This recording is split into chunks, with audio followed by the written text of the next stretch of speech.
ज्ञानाञ्जनशलाकया चक्षुरुन्मिलितं येन तस्मै श्रीगुरवे नमः। श्रीचैतन्यमनोभीष्टं स्थापितं येन भूतले स्वयं रूपः कदा मह्यं ददाति स्वपदान्तिकम्। वन्देऽहं श्रीगुरो श्रीयुतापदकमलं श्रीगुरुन् वैष्णवांश्च श्रीरूपं साग्रजातं सहगणा रघुनाथान्वितं तं सजीवं साद्वैतं सावधूतं परिजनसहितं कृष्ण चैतन्य देवं श्रीराधा कृष्ण पादान् सहगणा ललिता श्रीविशाखान्वितांश्च। नमो विष्णुपदाय कृष्ण पृष्ठाय भूतले श्रीमते भक्तिवेदांत स्वामी नामिने नमस्ते सारस्वते देवे गौरवाणी प्रचारिणे निर्विशेष शून्यवादी पाश्चात्य देशतारिणे। नमो महावदन्याय कृष्ण प्रेम प्रदायते कृष्णाय कृष्ण चैतन्य नामिने गौरतुषे नमः। हे कृष्ण करुणा सिंधु दीनबंधु जगत्पते गोपेश गोपिका कांत राधा कांत नमस्ते। तप्त कांचन गौरांगी राधे वृंदावनेश्वरी वृषभानुसुते देवी प्रणमामि हरिप्रिये। वाञ्छाकल्पतरुभ्यश्च कृपा सिन्धुभ्यैव च पतितानां पावनेभ्यो वैष्णवेभ्यो नमो नमः। जय श्री कृष्ण चैतन्य प्रभु नित्यानंद श्री अद्वैत गदाधर शिवासादि गौर भक्तवृंद। हरे कृष्ण कृष्ण कृष्ण हरे हरे, हरे Ram Ram Ram. Thank you so much for joining, and we hope you had a very pleasant and spiritually enlightening Ekadashi yesterday. And all of you have done the paran, have completed the fast by taking some prasadam. We are studying Bhagavad-gita chapter 1, observing the armies on the battlefield of Kurukshetra.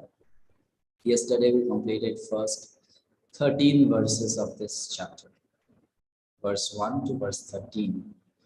So I'll briefly in just few minutes describe what we discussed in each verse. The first verse was spoken by Dhritarashtra. That's a question which he's asking to his secretary Sanjaya. And his question is, what did my sons and the sons of Pandu do in the battlefield of Kurukshetra? Kurukshetra is a religious place. So we discussed the meaning of why it is called Dharmakshetra, what is the real import of that word, and what is the mind of Dhritarashtra. Sanjaya, being a very close associate of Dhritarashtra, who has lived with Dhritarashtra for many years, knows how Dhritarashtra thinks. He's familiar with Dhritarashtra. So he understands the real question of Dhritarashtra, right? And sensing that Dhritarashtra is afraid that his sons might not fight, the battle may not happen, they may go through some negotiation. So Sanjaya speaks the second verse, confirming with Dhritarashtra that Duryodhana is not ready to change his mind. He is still interested in fighting. So Duryodhana goes to his teacher, Dronacharya. And externally he goes as if he wants to discuss strategy.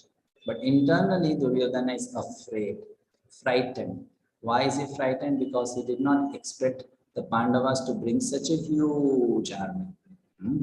So Duryodhana goes, and in a very political manner, in a diplomatic manner, he tells Dronacharya that look at these Pandavas, they are so shameless people. They have learned from you and now they have come to fight against you. In this way, he was trying to make Dronacharya angry so that Dronacharya will fight with complete fervor. Also, indirectly pointed out a mistake that Dronacharya did. What was that mistake? Dronacharya had accepted the son of Drupada as his student. The name of that person is Drishtadyumna, right? So Duryodhana is telling, you did one mistake in the past. This time don't do any mistakes, right? Be very careful. Don't do mistakes. And then he started narrating the powers of the great fighters on the other side, on the side of the Pandavas. So he calls out the names of Bhima, Arjuna, Virata, Drupada, Satyaki, and so many. And then Duryodhana noticed, my God, by me speaking so greatly about Pandavas warriors, my own army people are getting demotivated.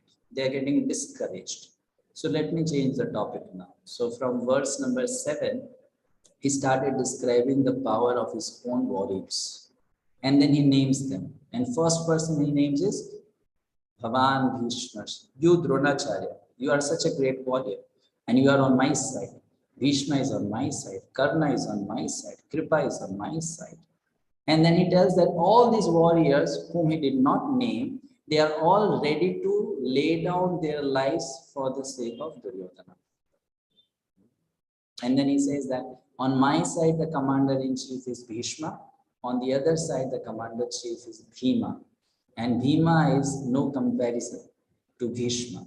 Bhishma is a great warrior, you know. So he speaks like this. After he has concluded like that, Bhishma Pitama takes his conch shell and very loudly blows the conch shell, signaling that the war can begin. It's morning time, it's dawn, the sun is just rising. It's that morning. And Bhishma Pitama has blown the conch shell, signaling that the war can begin. When Bhishma blew the conch shell, all the different warriors, they also started blowing their different instruments. And the sound produced was tumultuous. Sanjaya has given a description of what Duryodhana and the Kauravas did. Now Sanjaya puts on the camera on the other side. That's what we will discuss from today. Verse number 14 onwards. Before we do that, we will just recite these two verses for Mangalacharya. Namostute Vyasa Vishala Buddhe Fullar Vindayata Patra Netre Yena Tvaya Bharata Taila Purna Prajvalito Gyanmaya Pradipaha Prapannam Parijataya Totra Vetraikapanaye Gyanamudraya Krishnaya Gitamrita Duhe Namaha.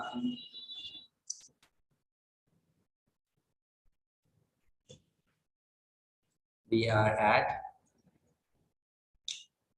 verse number 14. Signs of victory of the Pandavas. Verse 14 to verse 20. So first we shall recite these verses 14 to 20. If you all have your books with you, it will be very helpful to follow using the books. 1.14. Tatah shvete bhayer yukte mahati sandhane stito madhavah pandavaschaiva Divyo Shankau Pradatmatuhu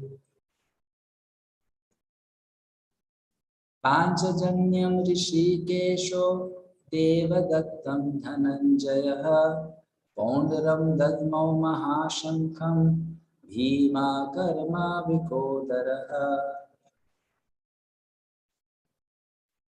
Ananta Vijayam Raja Kunti Putro Yudhishthiraha Nakulaha Sahadevascha Sughosha Manipushpako Kashyascha Parameshvasaha Shikhandi cha Maharathaha Drishtadimno Viratascha Satyakischa Parajitaha Drupado Draupadeyascha Sarvashaha Prithivipate Saubhadrascha Mahabahu Shankhandadmuh Prithak Prithak Saghosho Dhartarashtanam Hidayani Vyadarayat Nabhascha Prithivim Chaiva tumulobhyanunadayan atha vyavasthitan drishtva dhartarashtraन् kapidvajaha pravritte shastra sampate dhanurputyamya pandavaha rishikesham tada vakyam idam aha mahipate. So going to verse number 14. Yesterday someone asked the question that when Duryodhana was calling out the names of different fighters, why Duryodhana did not take the name of Krishna? Was Krishna not present in the battlefield? Of course Krishna was present. Krishna was standing in front of Arjuna. But Duryodhana neglected Krishna. Why? Because Duryodhana was thinking, this fellow is not going to fight. He took a vow, I am not going to participate in the battle. So Duryodhana's thinking was the typical thinking of a person who is influenced by God's power. So he was thinking, he was calculating in terms of power. He was thinking, if God doesn't fight, God doesn't use his power, then God is useless. Right? God is useless. He cannot do anything because everything is in his power. Without power, he is a useless person. I did not fear him. I should fear Arjuna, I should fear Bhima. Why to fear Krishna? So, a person who is not a devotee, they have a tendency to separate God from God's qualities. They have a tendency to separate God from his energies. They have a tendency to separate God from his powers. And they think these are disconnected. They are independent. They are separate. But a devotee is very much aware they cannot be separated. God cannot be separated from his Godhood, from his powers. Duryodhana was thinking, Krishna without powers is useless. So why to name Krishna? But now let us look at Sanjaya. When he is describing the army of the Pandavas, the first person he names on the side of the Pandavas is Krishna. The first person he names is Krishna, right? Look at the verse 14. What does the verse 14 say? Tatah shveter haye yukte mahati syandane sthito madhava pandavaschaiva 𝗹𝗶𝗿 pradatnatuhu. The first person he named is Madhav. Madhav is one of the names of Krishna. And after naming Krishna, he names Pandava, Arjuna. So we get a very stark difference between the vision of a devotee and a vision of a non-devotee. Duryodhana is a non-devotee. He doesn't see Krishna. Sanjaya is a devotee. The first person he sees is Krishna. Right? And Krishna is the most important person in that battlefield. Right? He's the most important person on the side of the Kauravas. That's what he sees.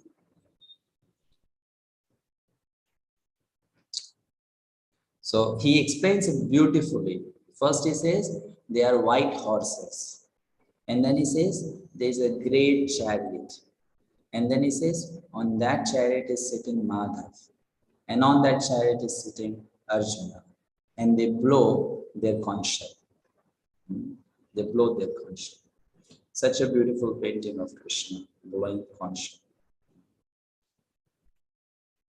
So these horses were gifted to Arjuna by Chitraratha, a Gandharva.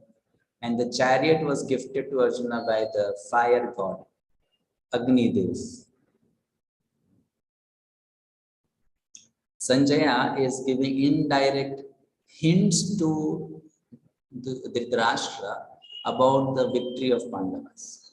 He's telling the chariot is given by Agni-Dev, the horses are given by Gandharvas, the conch shell is given by Indra, the quiver is given by Indra. So he's telling basically that you see all the plus points are there on the side of Pandavas, all the minus points are there on your side. So who will win?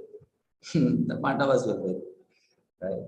So the story is like this. It's a very nice story in Mahabharata, how Arjuna got that chariot. Very interesting story. Once, there was a king, a very rich king, and he wanted to do one fire sacrifice. Okay. So he did a big fire sacrifice, and he really wanted it to make it opulent. He wanted to give the demigods a nice feast. So he poured in liters and liters of pure ghee into the fire sacrifice. So much of ghee was put into the fire sacrifice. And all this ghee was consumed by which demigod? Fire god Agni. He has to eat whatever is put into the sacrifice. So he ate so much of ghee that he got indigestion. Right? And he had stomach problem. So he went running to Lord Brahma telling, my dear father, I am having digestion problem, stomach problem. Now please help me. So Brahmaji said, because you have eaten too much of ghee, now you have to eat those foods that will help you digest the ghee. So he said, what should I eat? So Brahma said, you have to eat one whole forest. In that forest, there are many trees, bushes, plants, herbs. So you have to eat the entire forest. So Agni said, which forest will I eat then? So Brahma said, there is a forest called Khandavan. You go and eat that, Khandav. So when Agni went there, he was trying to eat the whole forest. But every time he started the fire in the forest, Indra would come and pour rain onto the forest. So fire would get extinguished. Now, big problem. Indra is the king of all demigods, and he doesn't want the fire to take place. He's coming and putting rain there. So Agni became frustrated. He said, what to do now? Indra, I cannot fight with Indra, and he's not letting me eat the forest. I have digestion problem. So he realized that Indra had a friend, a bird, who used to live in that forest. And Indra had given a promise to that friend that I'll always protect you. So whenever Agni was trying to lit fire to the forest, Indra would come and put rain. So Agni thought, now I have to take help of Krishna and Arjuna. They can help me. So Agni Devi went to Arjuna and said, you please solve my problem. Help me eat that forest. So that time, Arjuna with Krishna, they made a strategy. Arjuna, he lit fire into the forest, and as soon as he lit fire, Indra came and started pouring rain. So what did Arjuna do? He shot so many arrows into the sky that those arrows made a canopy, a dome, and not even a single drop of rain entered that canopy. And in this way, Agnidev could consume the whole forest. He could eat the whole forest. So after that, his problem was solved. So then he came to Arjuna and said, I am very happy with you. You have done such nice seva to me. So then he gave Arjuna the chariot. He gave Arjuna the quiver. He gave so many different gifts to Arjuna, powerful weapons. And in this way, Arjuna got all these celestial things, which the Kauravas do not have. Right? So Sanjay is describing all these things to tell Dhritarashtra that these people are not ordinary. They will win. They will win the match. He's speaking like this. Prabhupada gives us a meaning of the name Madhav. Madhav means the husband of goddess of fortune. So if the husband of goddess of fortune is on the side of Pandavas, they will definitely win. This is explained in this verse. Okay. Someone would like to read?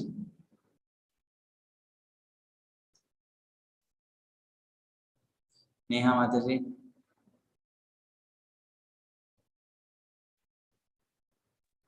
Hare Krishna Prabhuji.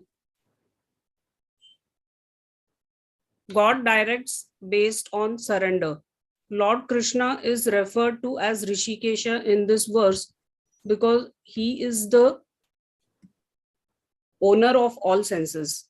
The living entities are part and parcel of him, and therefore the senses of the living entities are also part and parcel of his senses. Am I audible, Prabhuji? Yes, yes. The Lord, situated in the hearts of all living entities, directs their senses, but he directs in terms of the surrender of the living entity. And in the case of a pure devotee, he directly controls the senses. 1.15 purport. So here Srila Prabhupada is saying for Arjuna, Krishna is directly controlling his senses. Which means if Arjuna is looking in the right direction, that is because Krishna wants. If Arjuna is looking in the left direction, that is because Krishna wants. If Arjuna is taking 10 steps forward, that is because Krishna wants. If Arjuna is taking 10 steps backward, that is because Krishna wants. So a pure devotee of God or surrendered soul to God, every single thing they speak, they do, they see, it's all in sync with God's plan. Every single thing. Nothing in their life is accidental. Everything is as per God's plan, as per God's direction. Because they are so much in sync, in coordination with God. It's like a teamwork. They work as a team together. So here we come to know about Arjuna. That Arjuna is doing like that. I'll take your question later, Mataji. It's a good question. Then the conscious are mentioned in the next verse. We go to verse number 15. Right?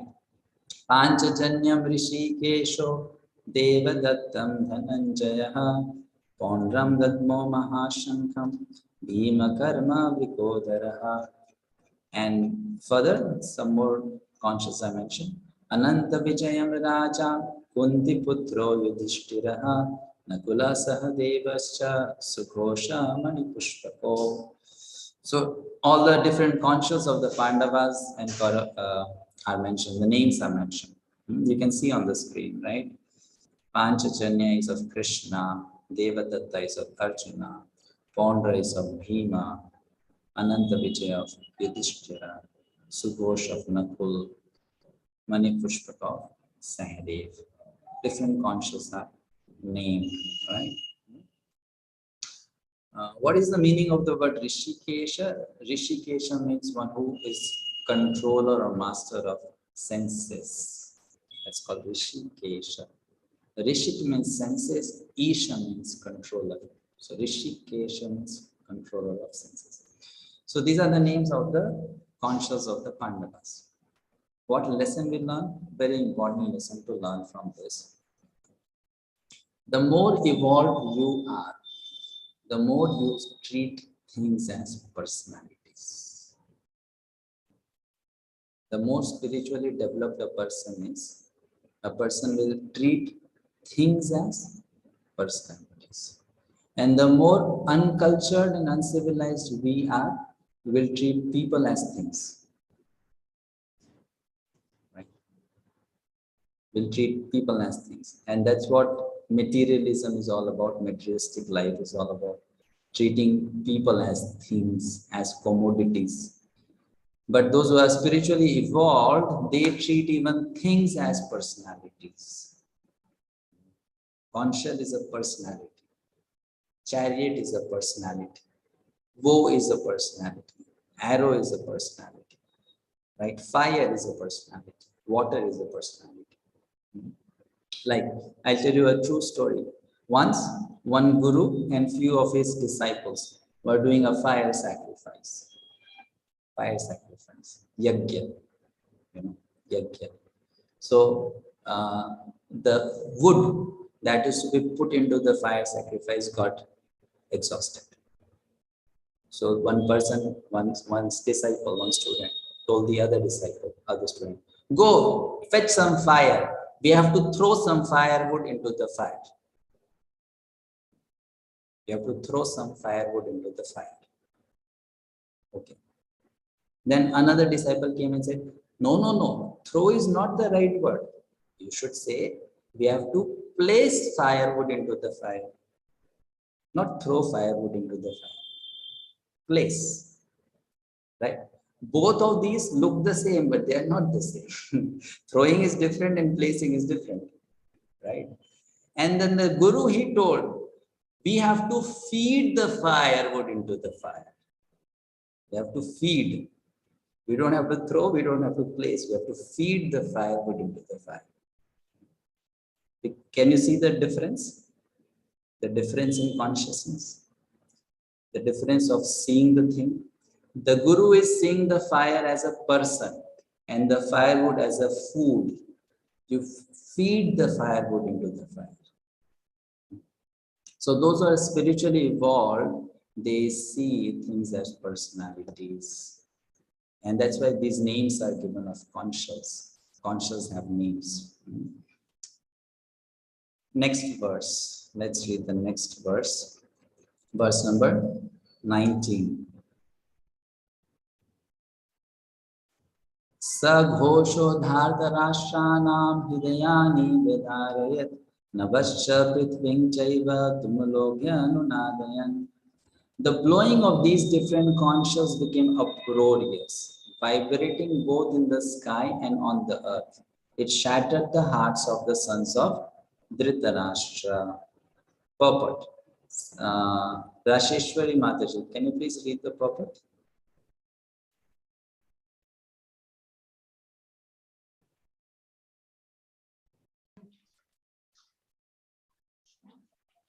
When Bhishma and the others on the side of Duryodhana blew their respective conches, there was no heartbreaking on the part of the Pandavas.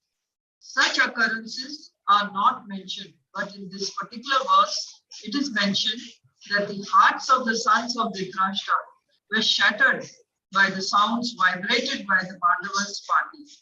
This is due to the Pandavas and their confidence in Lord Krishna. One who takes shelter of the Supreme Lord has nothing to fear, nothing to fear, even in the midst of the greatest calamity. I could not read that. Yes. Okay. So now, Mataji, please read this.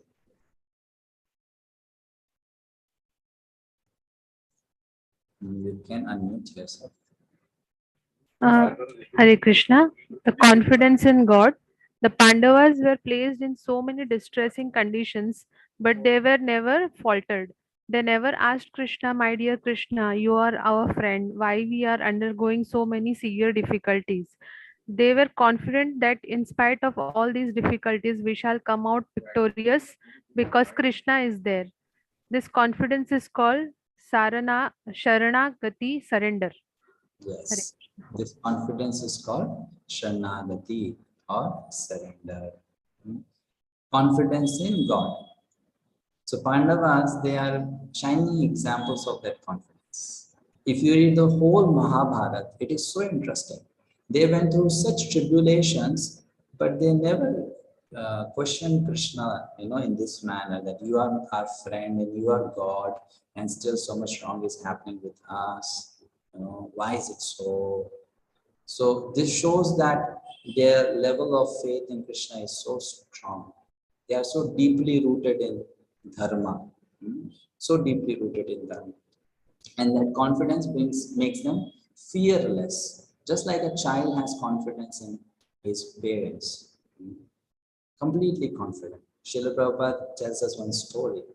When he was a young father and he was traveling in Calcutta, his one small child, son, was with him. And they were traveling in the local train.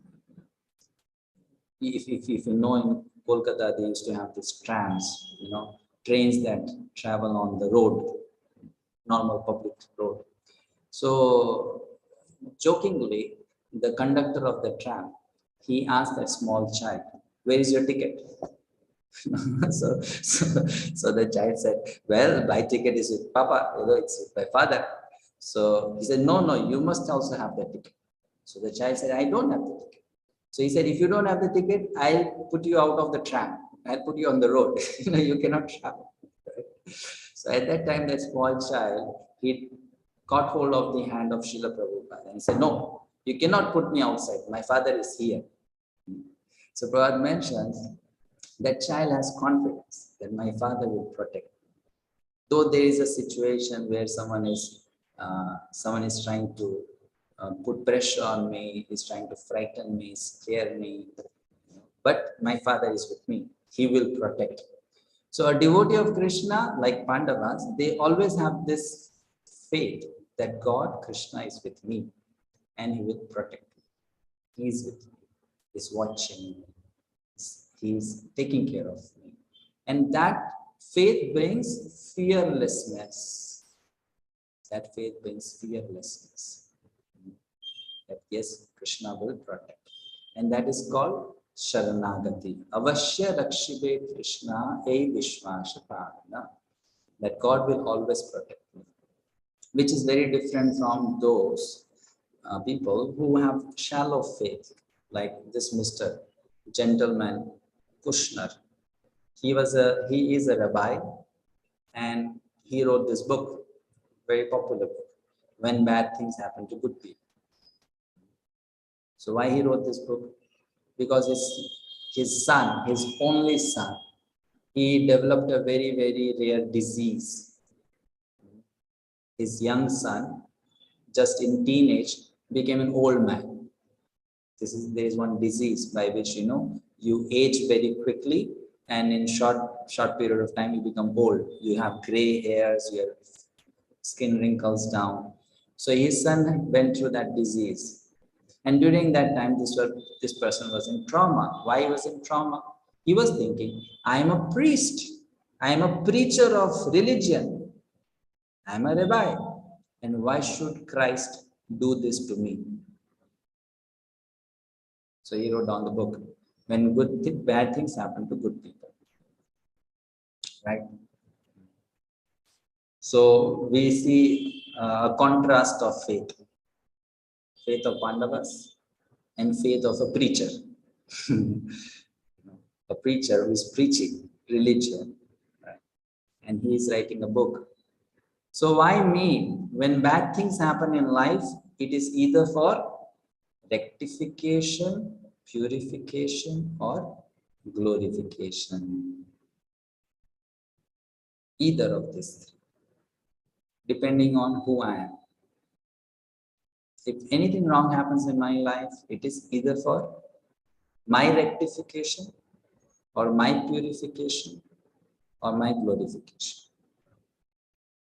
Rectification for wrongdoers, purification for spiritual practitioners, and glorification of pure devotees of Krishna. Right? For those who do the wrong, bad things happen for rectification.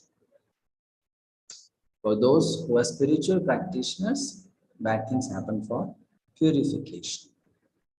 And for those who are great personalities, great devotees, surrendered souls, bad things happen for their glorification, so that the world understands their glories, how great they are. Right? In the life of Pandavas, it is which reason? First, second, or third? Third, it happens for their glorification, so that the world can glorify them. World can glorify them. Now the next verse, verse number 20. I don't have to, if you have the book, I don't have to share that screen. Or should I share that screen? Okay, let me share. Verse number 20. Atha vyavasthitan drishtva dhartarashchan 𝗵𝗶𝗹𝗃 pravritte shastra sampate dhanur udyam pandavah rishikesham tada vakyam idam mahimapate. At that time, Arjuna, the son of Pandu, seated in the chariot, bearing the flag marked with Hanuman, took up his bow and prepared to shoot his arrows. Please read it nicely. Arjuna took up his bow and prepared to shoot his arrows. Means he is ready to fight. He has lifted the bow, which means he is now ready to fight. O king, after looking at the sons of Dhritarashtra drawn in military array, Arjuna then spoke to Lord Krishna these words. So he has lifted the bow, is ready to shoot the arrow, but then he casts a glance on the army of the opposite side, and then he talks something to Krishna. He speaks something to Krishna, right? So we'll try to understand something here now about the flags. You all know this, that different nations have different flags. Likewise, different kings used to have their own flags. Different warriors used to have their own flags. Flag is a symbol. It's to represent them, right? There are many reasons to have a flag on the post so that people can identify you from far. Who are you? Who is coming? Whose chariot is this? It's a symbol of respect, honor.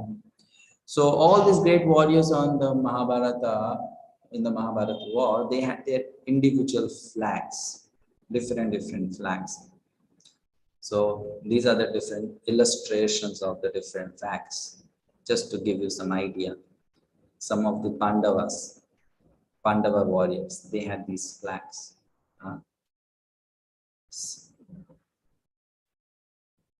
I'll give you the list of the names of the flags also.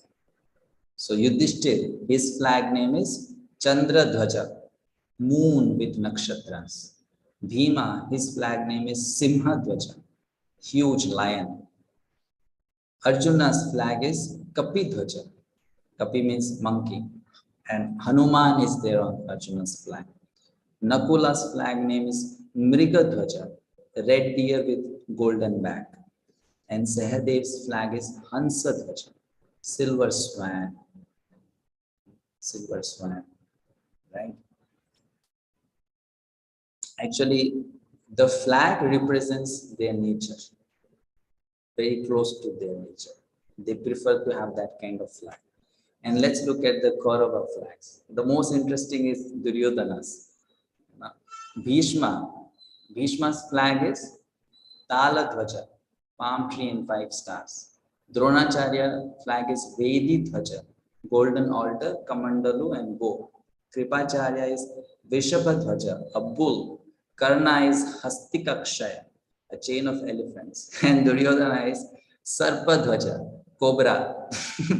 That shows that Duryodhana's nature also. He has cobra on his flag. That is his nature. So he's honest about his nature. He has kept that on the flag. That this is me. This is me. Cobra on the flag. So now you have an exercise to do. You have to think deeply on this. Take 5 minutes. Contemplate. It's an individual exercise, not group exercise. Individual. Do it by yourself. What do we learn about Arjuna's attitude from the fact that he chose to have Hanumanji on his flag? What do we learn about Arjuna's attitude? First question. Second question. What general principle of bhakti can be drawn from this? You'll have to think deeply. Take 5 minutes, think about it, write down on the paper, and then we'll ask you to share. If you have a difficulty in understanding the question, then you can raise your hand and ask. Otherwise, you can start the task. Paramita Mataji, question?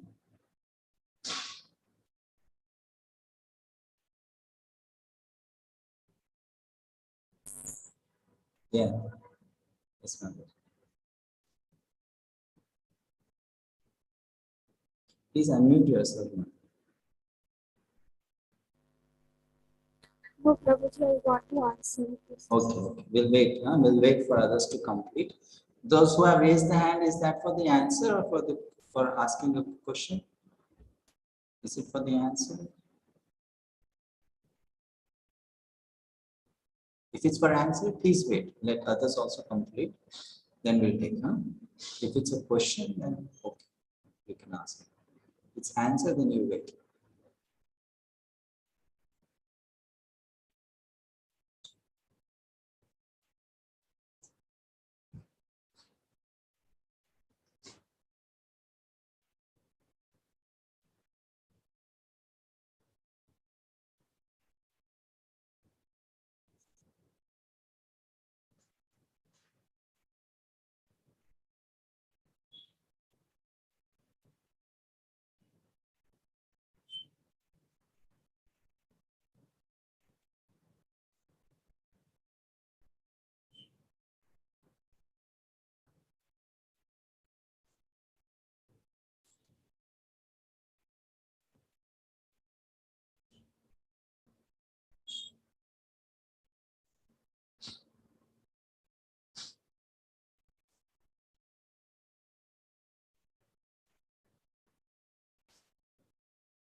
Okay, we give you 1 more minute to complete.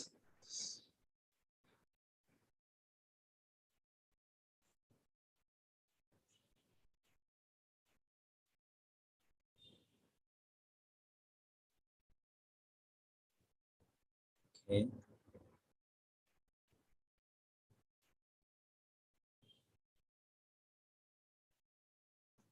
All right, so we'll start taking the answers. Those of you who want to send the answer in the chat box, you can also do that. It will save time, you know.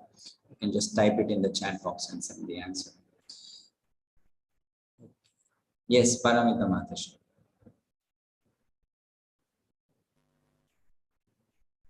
Prabhuji, Hanumanji was kept in the flag because he was the greatest devotee of Sri Ramachandra, and it was also kept as the sign of victory. Okay. And if you are a devotee, then God will protect you and give you the power to win. That was another reason. All right, good. Thank you. Very good. And Vishal Prabhu. Hare Krishna Prabhuji. Yeah, so Hanumanji was having lot of qualities, but main was his power and surrenderedness.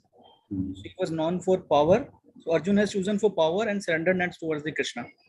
Very good. We should learn the surrenderedness toward the Krishna. Very good. Very good. Yes, Rasheshwari Mataji. Yes, Prabhuji, I have the same answer like Hanuman, who was on the flag of Arjuna. Are you using a mic, Mataji, to speak, because your voice is very faint? It's not loud enough.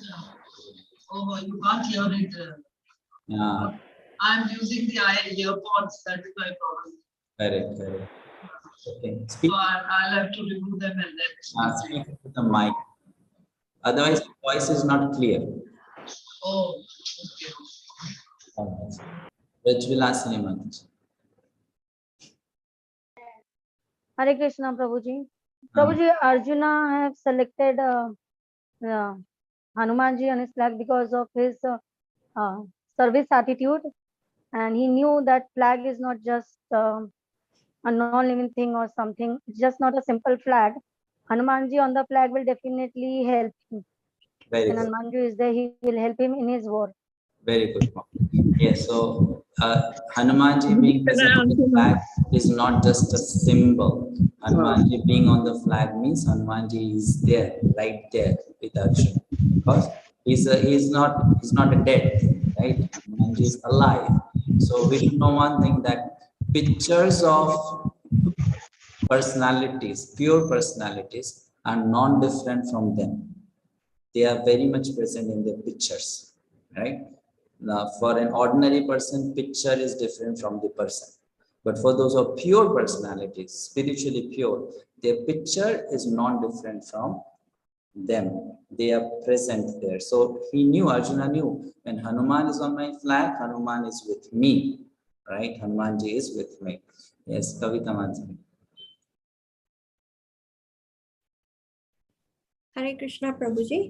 What I feel that Hanumanji, being Pavan Putra, was very, very swift in his movements, and Arjuna, to be on his battlefield, needed to be very swift in his all the actions. So that was one reason. Of course, being powerful, it goes without saying, and he also wanted to have that service attitude, that is, to move as per the will of God, because you said wherever Krishna looked, Arjun looked there, that was, you just mentioned, to move as per the will of God. And what we learn is the complete surrender, to move as per the will of the Lord.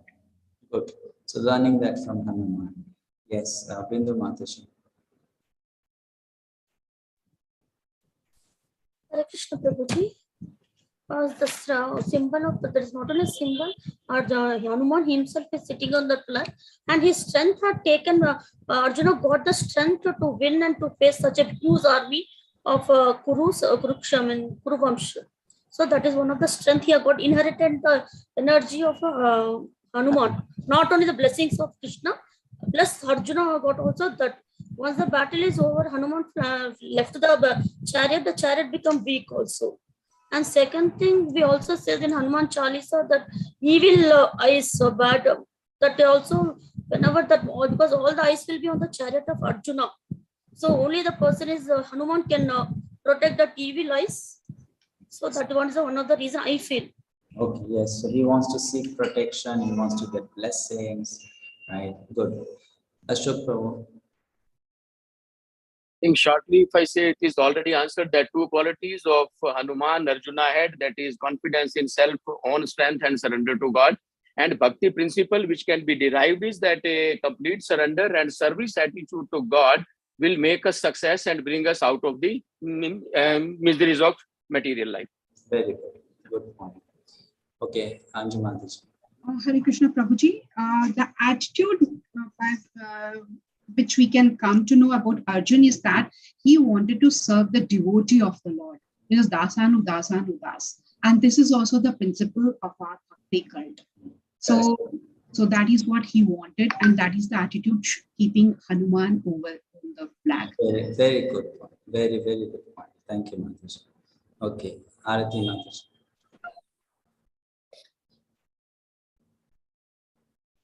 Neha Mataji. Hare Krishna. Oh, okay, you're there. Yes. Yeah, it was the attitude of surrender, exactly. Arjuna was surrendered to the Lord, and similarly Hanumanji was surrendered to Lord Ram. So there was that similarity, and also it is because Hanumanji is a pure devotee of the Lord, and that is the reason why he had him on the flag. Okay, it will take two more hands. Neha Mataji. Hare Krishna Prabhuji. One quality which I would like to add is Arjuna was a close confidant of Krishna. Like Hanuman was a close confidant of Lord Rama. Hanumanji was selected by Lord Rama to carry out the most 𝗪𝗶𝗹𝗹 duty of finding out Sita. Yes. And he thoughtfully and carefully completed the duty, as well as did primary damage to Lanka by burning it, with risking some damage to his tail.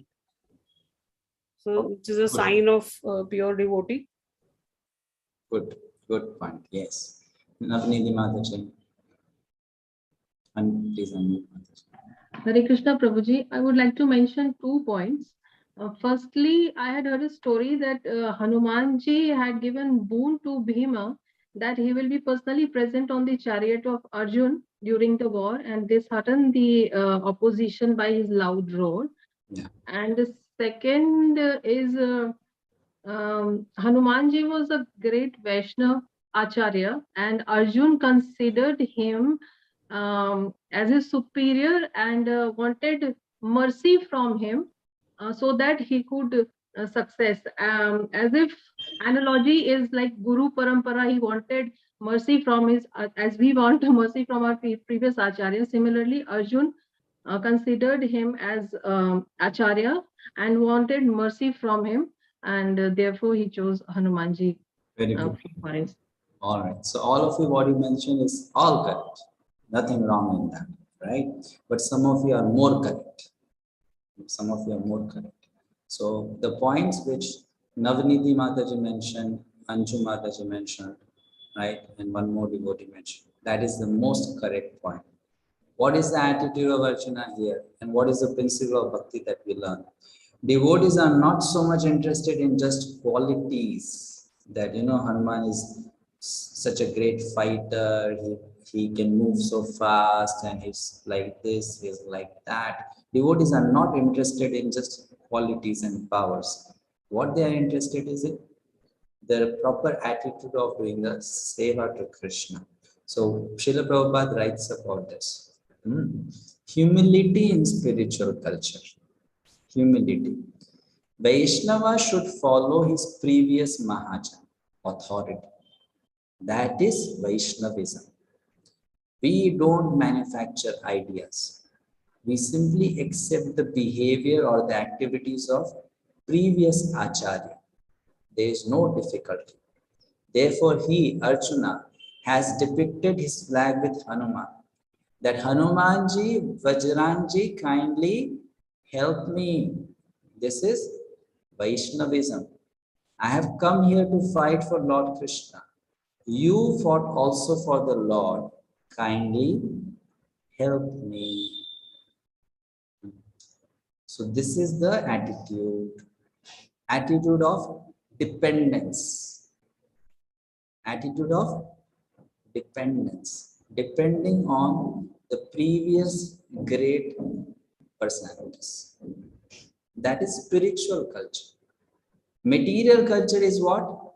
Material culture is, I am the best, I am the greatest, I am better than my parents, I am better than my teachers, I am better than my gurus, I am better than my seniors, I am better than my ancestors, I am more advanced. People in the past were less advanced, right? My ancestors were monkeys and I am a human being. So that is materialistic attitude, material attitude. Once a person told Srila Prabhupada that, Swamiji, our ancestors were monkeys. And Prabhupada shot back. He said, my ancestors were not monkeys. Your ancestors were monkeys. He said, my ancestors were not monkeys. Your ancestors were monkeys. And that's why you are behaving like a monkey. So because of material pride, people think that we are greater than those who were in the past. I can be better, I can be greater than them. But spiritual culture means one is very humble. Even if one knows a lot, one is very successful, one will always give the credit to one's superiors. Right? That's the spiritual culture. And Arjuna knows that Lord Ramachandra was assisted by Hanumanji, who can be a greater fighting Acharya than Hanuman. So let me follow in the footsteps of Hanuman and serve Lord Krishna. Let me take help of Hanumanji. Let me take the blessings of Hanumanji. This is the attitude of a Vaishnava, a devotee. A devotee always depends on mercy. A very important principle in bhakti, in devotion, right? We depend. Okay, so we give you a 5-minute break now. See you after the break. Continue with the next section after the break.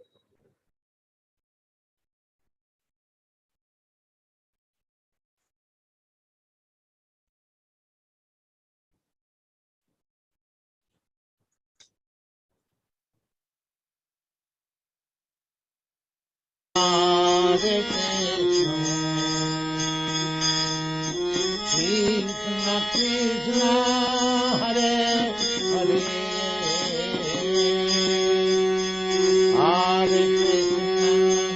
Hare Krishna, Krishna Krishna, Hare Hare, Hare Rama, Hare Rama, Hare Rama,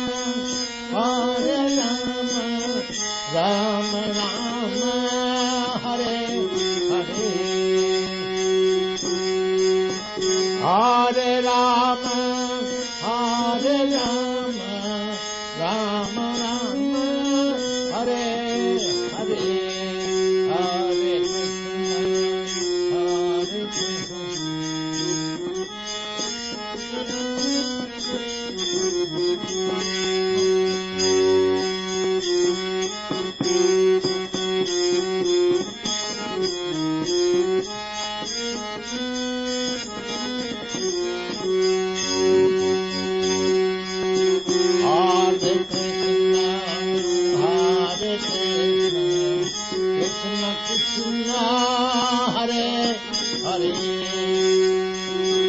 Hare Krishna Hare Krishna Krishna Krishna Hare Hare Hare Rama Hare Rama Rama Rama Hare Hare Hare Rama Hare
Rama Rama Rama Hare Hare Hare Krishna Krishna Krishna Hare Hare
Krishna, welcome back. So we'll begin the third section now, Bhagavad-gita, verses 21 to 27. Arjuna observes the army, right? Arjuna is now going to observe the army. So what we'll do is that for these verses, let's recite the Sanskrit first. Arjuna uvacha senayor madhye ratham sthapayamechyuta yavadeta niriksheham yodhu kamanavasthitan kaimaya saha yodhavyam asmin rana samudyame Yotsemananaviksheham ya etetra samagataha dhartarashtrasya durbuddhe yuddhe priya chikirshavah. Sanjaya uvacha eva muktva rishikesho gulakeshena bharata senayorubhayor madhye sthapayitva rathottamam. Bhishma Drona Pramuktaha Sarvesham cha Mahikshitaam Uvacha Partha Pashyetan Samavetan Kurun iti Tatra Pashyathitan Parthaha Pitrinatha Pitamahan Acharyan Matulan Bratrin Putran Pautran Sakhin Sata Shvashuran Suhidaschaiva Senayorubhayorapi Tan samikshya sakonteya sarvan bandhunavasthitan kripaya pariyavishto vishidan idam abravit. Vishidan idam abravit. So verse number 21. Now this section, the new section that we are going to start now, is very important for a particular kind of study. What is the study that we have to do in this section?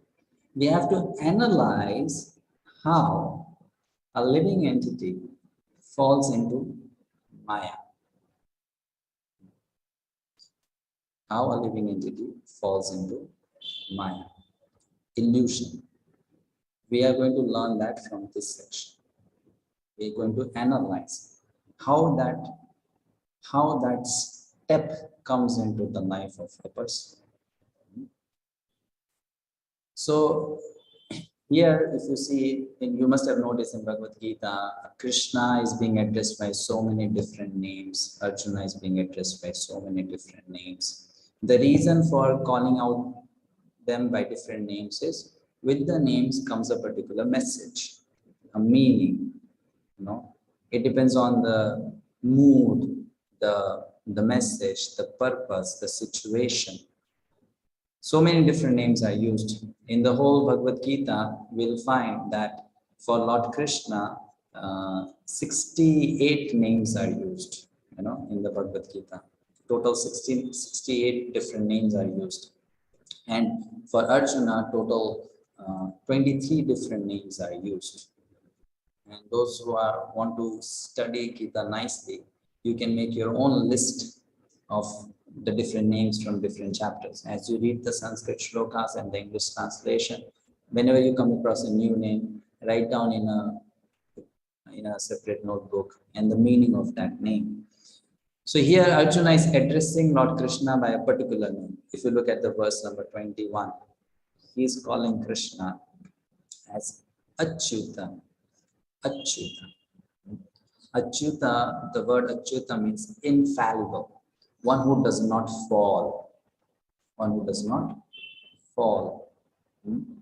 So Arjuna is doing this with so much of love for Krishna and so much of gratitude for Lord Krishna. Why? Because now Arjuna is going to instruct Lord Krishna that you please take my chariot and put between the two armies. So Arjuna is thinking, by Krishna's merciful nature, he has accepted to become my chariot driver. But he doesn't deserve to be my chariot driver.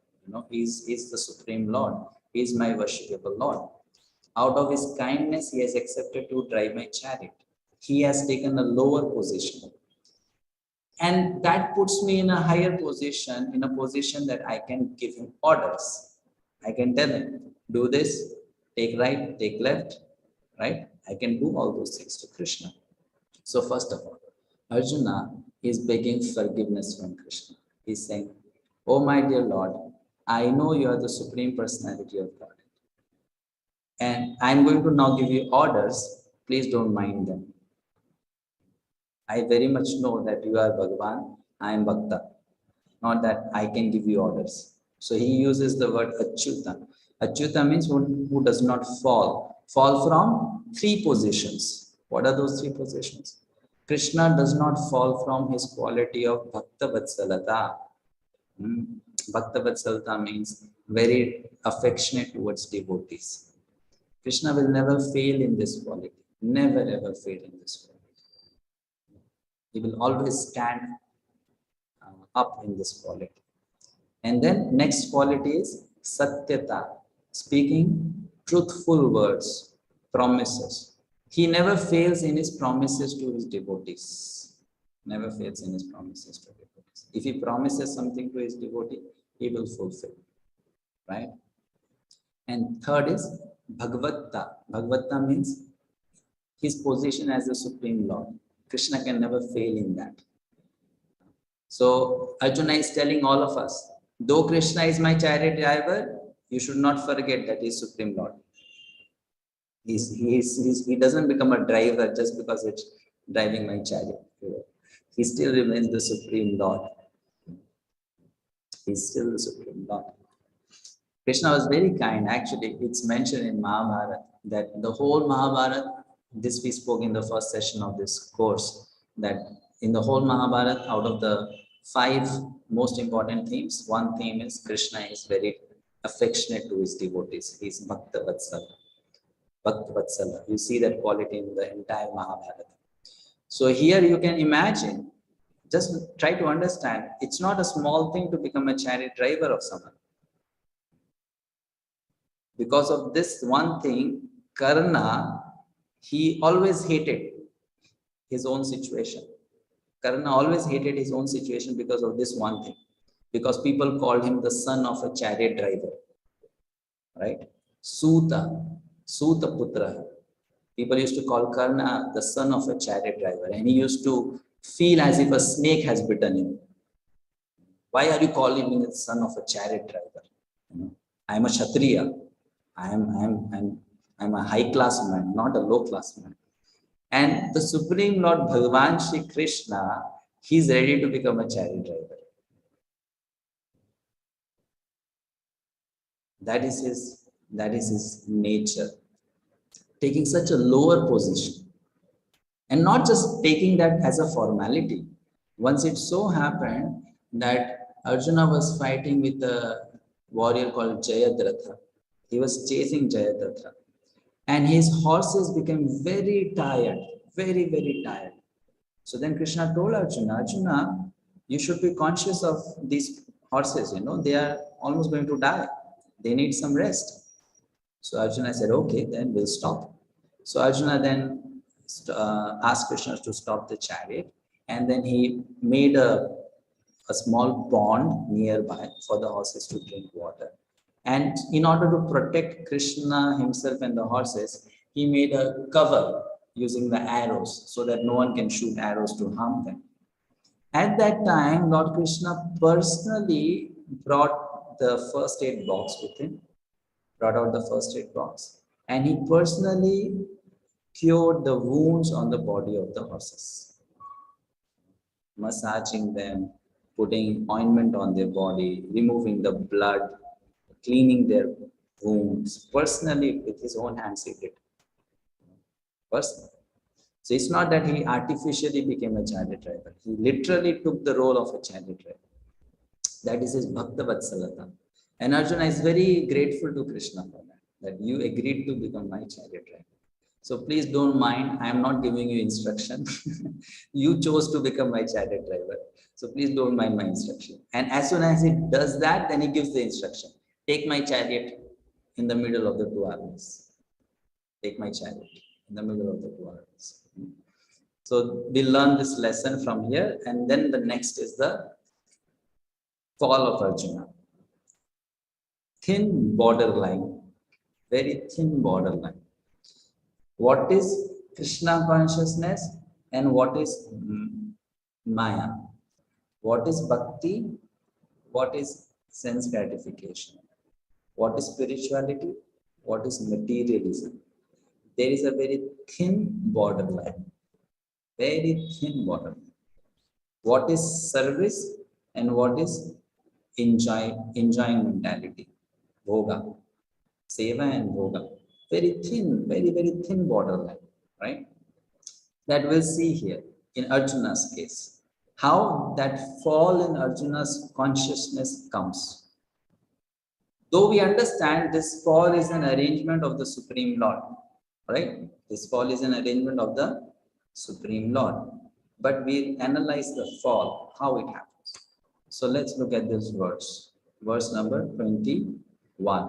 Arjuna Uvacha. Arjuna said, Senayor Ubhayor Madhye, which means what? In the middle of the two armies. Ratham Sthapaya Mechuta. Put my chariot. Okay, first two lines are clear. In between the two armies, you put my chariot. Yavad etan riksheham yodhu kaman avastitan. I want to see who all have come to fight. I want to see who all have come to fight. Kair maya saha yodhavyam asmin rana samudyame. Who have come here to fight with me? Now you read the English translation of this shloka and tell me one word from this shloka which marks the fall in consciousness of Arjuna. Tell me one word from the shloka. Either tell me in Sanskrit or tell me in English. Read the translation of this shloka 1.21, 22 and tell me that one word which marks the fall of Arjuna's consciousness. I. Look it carefully. Hare Krishna. Yes. You can put the answer in the chat box also.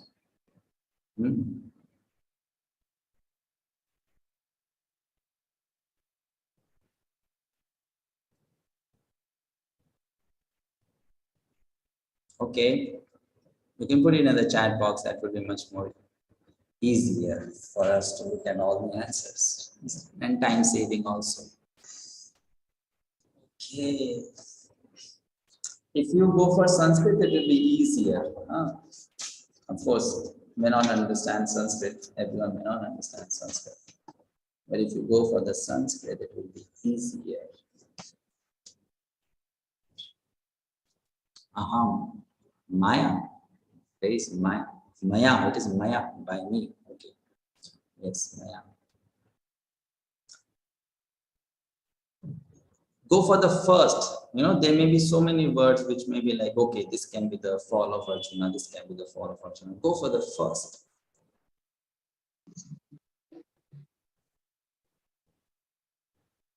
Yes. All right. So the answer is? You don't come and.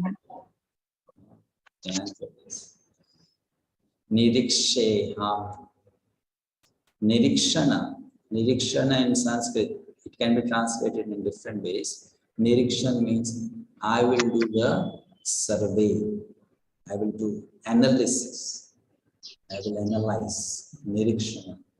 Niriksheham. I will do the analysis. Let me analyze who all have come here to fight.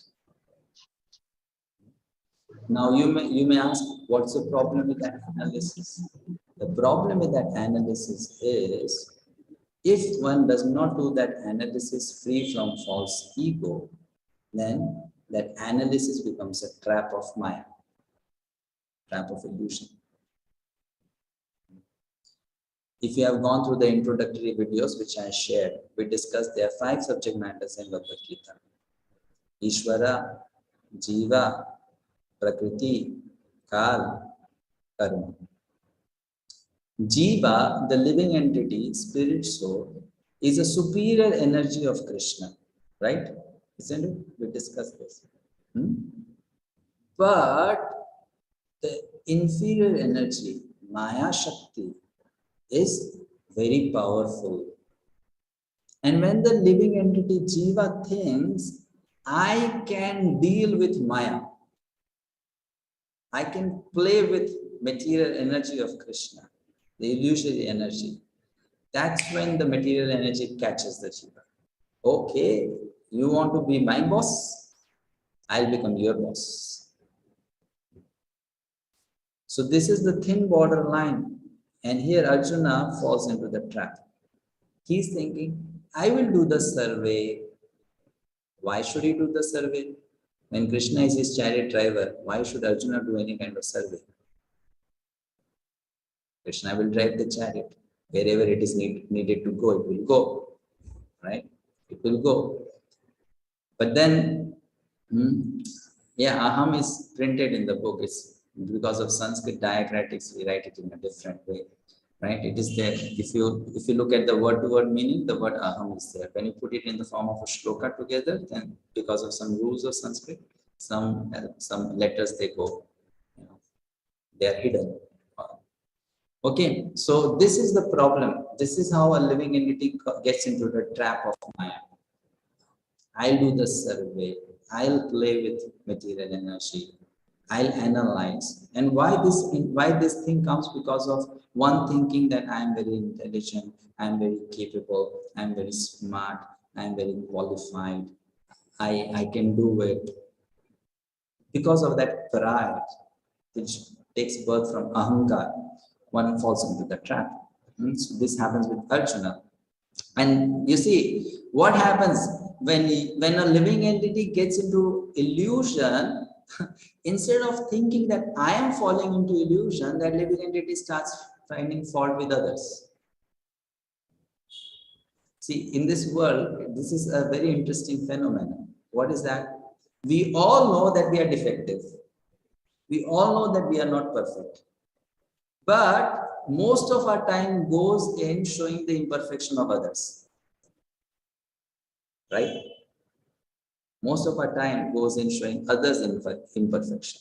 Though we know I am not perfect, still we spend so much of time in telling, you should be like this, you should not be like this is what you should be doing, this is how you should be, this is what your duties are, your responsibilities are, right? And we never put that spotlight on our own. And that's happening with Arjuna. Though he is slipping into illusion, he is finding faults with Duryodhana. Right? He is himself slipping into illusion and is finding faults with Duryodhana. Yotse manana vikshayam ya etetre samagataha dhritarashtrasya durbuddhe yuddhe priya chikrashava. What is he saying to Arjuna, to Duryodhana? Duryodhana is evil-minded. Right? Duryodhana is evil-minded. And Arjuna is not realizing this analysis of Arjuna is becoming a cause of his own falling into illusion. Right? So when we discuss about Maya, we should know one thing. Maya is so tricky that one who is in Maya never thinks I am in Maya. That's the trick of Maya, right? One who is in Maya will never think I'm in Maya. I'm in illusion. Arjuna is telling you, look at Duryodhana, he is an evil-minded fellow. And all those who have come to fight with him, they are also evil-minded. Durbuddhe. Why is he evil-minded?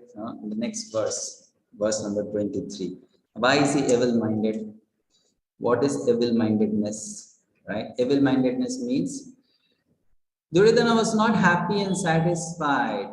It's not that he did not have sufficient. He had a lot of wealth, a nice queen, children, so much of big army, all the luxury, everything he had. But he was not satisfied. That is called evil-mindedness. Durbuddhi. Right? Durbuddhi. He was not happy with so much he had. He had so much, but he was not happy with that. In fact, people told him, what you don't have, you have everything. Why you still want their part, their share? And Duryodhana was saying, till the time I don't see them become beggars, I cannot be happy. I want to have everything they have. I cannot see them live happily. That's my problem. That's my problem. So we have a good lesson to learn here.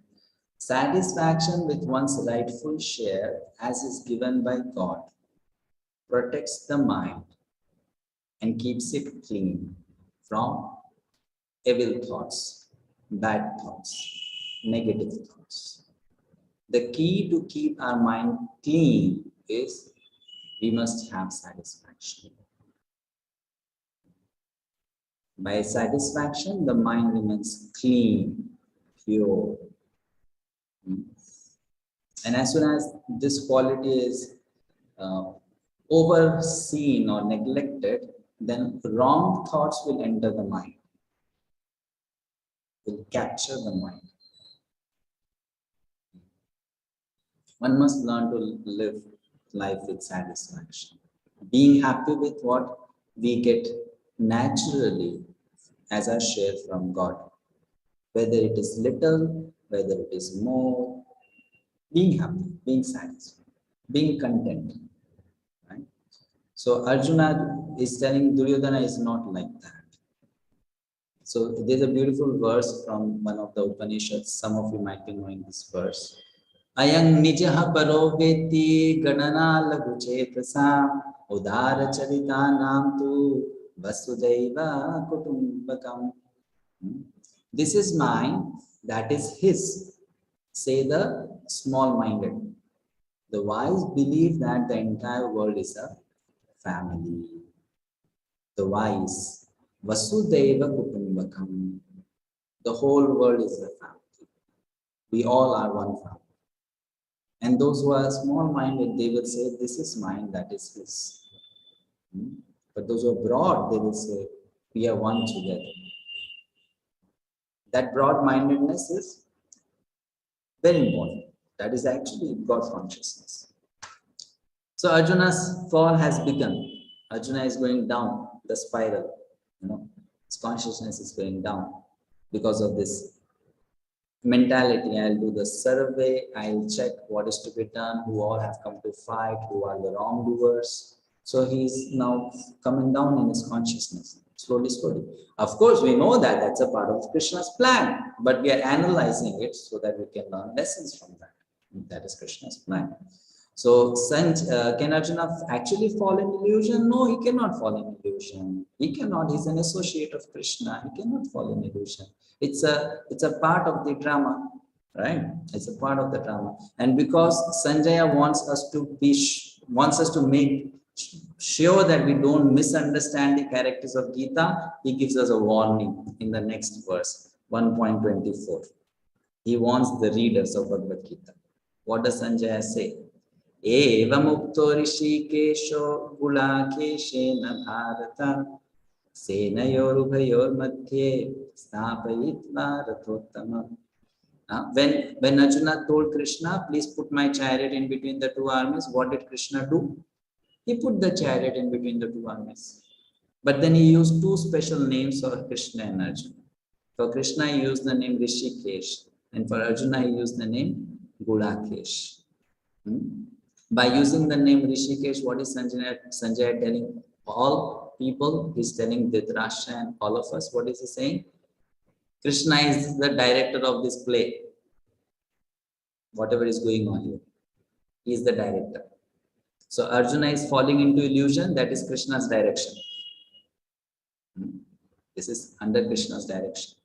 And Gulakesha is one of the names of Arjuna.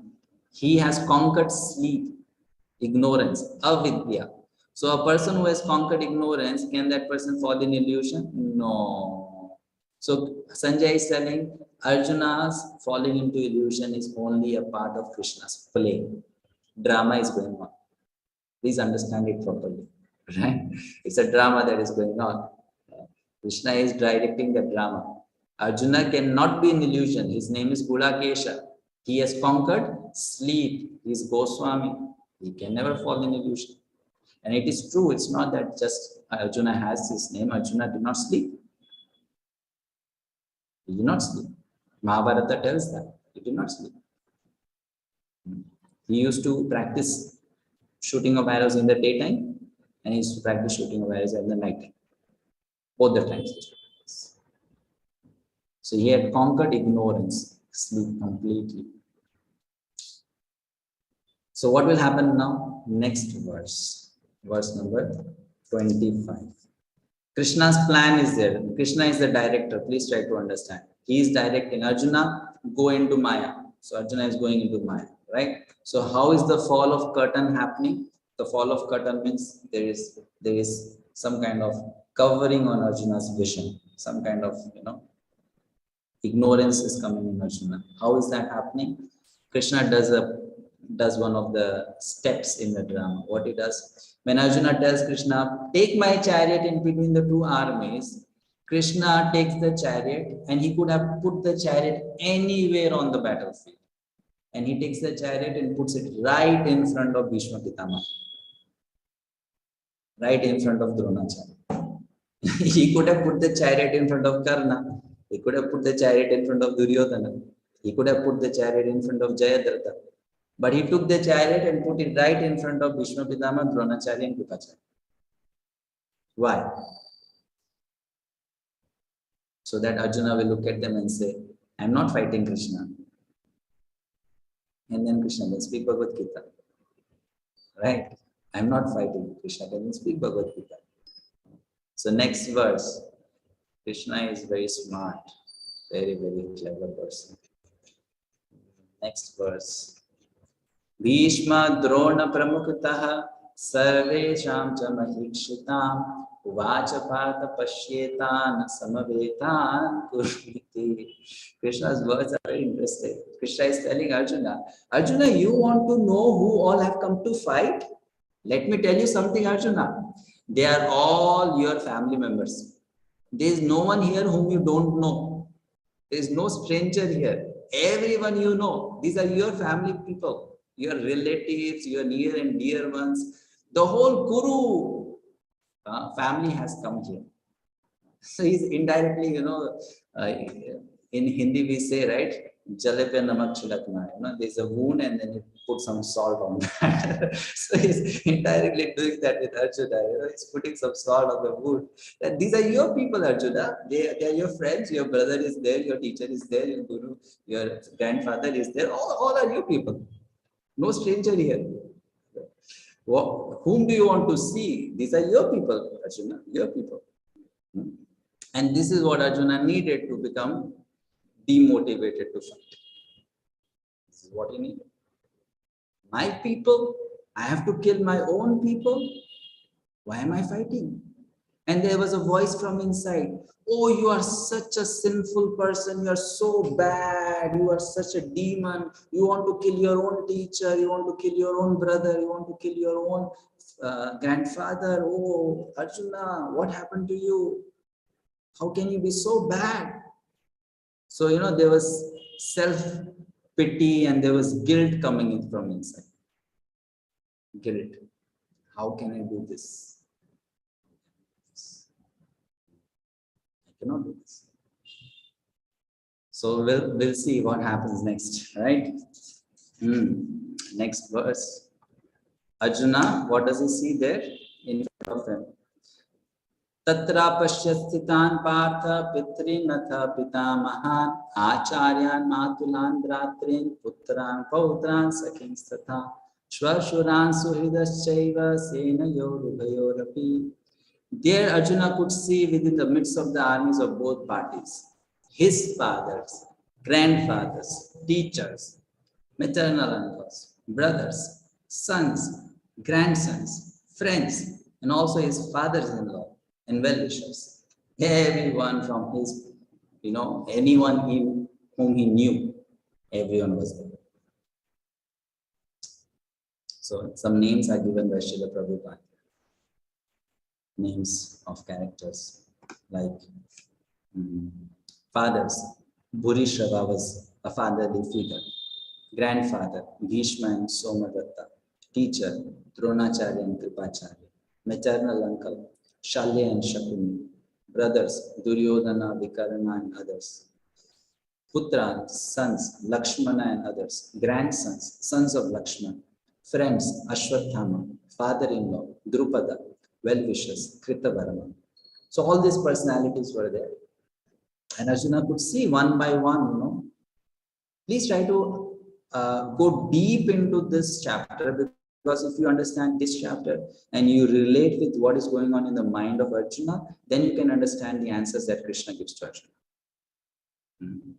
We have to really understand what's going on in the mind of Arjuna. What is that internal turmoil that Arjuna is going through? Until and unless person understands that, a person cannot understand Bhagavad-gita. Cannot understand, because Bhagavad-gita is a solution to Arjuna's problem. So first we need to understand the problem. We need to understand the weight of that problem, the seriousness of that problem. What is that person feeling? What are his emotions? What are the conflicts that are going inside? He's being pulled in different directions. His intelligence is telling something, his mind is telling something. And that person is feeling, I am totally lost, broken apart, helpless, no clue what is my duty at this moment. And then he asks Krishna to help him. Krishna comes to help. Then he speaks the whole Bhagavad-gita. Right? So chapter 1 is so important, because chapter 1 sets the background for the whole knowledge that comes in Bhagavad-gita. Every single thing that Krishna will speak in Bhagavad-gita is a remedy for Arjuna's problem. So we need to know what is his problem.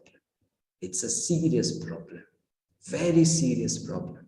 You can just imagine if you are put into such a situation, what will happen to you, right? And it's not that this love which Arjuna is expressing for his grandfather and teachers is the love that we see in movies. No, he really feels for them.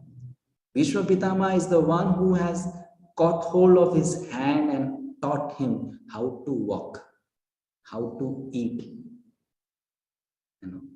And that person is standing in front of him and he has to shoot arrows at him. And he loves them dearly. Dearly he loves them. But he's thinking, my duty is to fight. What should I be doing? Very important chapter 1. So he sees this, and then what happens is misunderstanding developed. What is the misunderstanding? Arjuna began to feel that his duty to fight was against religious principles. His duty to fight was against religious principles. He took shelter of a distorted philosophy of ahimsa, non-violence, mentioned in the scriptures. This was going on in his mind, that a good man is a non-violent man. And I want to be a good man, so I don't want to fight. Right? And he's thinking like that. Now he's going to give arguments why I don't want to fight. It's not that he's just telling I don't want to fight. He'll give reasons also. I don't want to fight because of this. He'll give many reasons. I don't want to fight. So the lesson we learn here is, illusion is so powerful that it can bewilder even a learned man about his true duty. Illusion is so powerful that it can confuse even a learned man. Arjuna is a learned man. He's not an ignorant fool. He is a very, very learned man, right? Isn't it? He is a very learned man. We will understand that from the next 28 to 46. How many verses is that? Anyone good in maths? 28 to 46. How many verses? 19 verses, right? 28 to 46. In 19 verses, Arjuna will give such good reasons to fight. If you really understand those reasons, you will think Arjuna is correct, Krishna is wrong. He gives very good reasons to not fight. Arjuna is correct, one will say. That's why there are people, those who are atheistic people, they say, Arjuna was a very good person, Krishna spoiled him. Krishna spoiled him. Arjuna was a very good person. But Krishna is such a such a mischievous person. He made a good person into a bad person. So people talk like that, because they appreciate Arjuna's arguments to not fight. They say Arjuna had very good reasons to not fight. So we'll study those reasons in the next class. I'll end here. Thank you very much. Just complete the next verse, the last verse, which is 27. Tan samikshya kaunteya sarvan bandhunavasthitan kripaya pariyavishto vishidan idam abrabit. When the son of Kunti Arjuna saw all these different grades of friends and relatives, he became overwhelmed with compassion. And spoke this. Right? What do we understand when we read this three words, overwhelmed with compassion? We understand that Arjuna is a soft-hearted person. Right? He is a soft-hearted person. He is thinking about others' suffering, and he's deciding that, no, I cannot fight. This is not good. So he's a very soft-hearted person. So that makes him feel like that. Okay, thank you so much. Any questions or comments?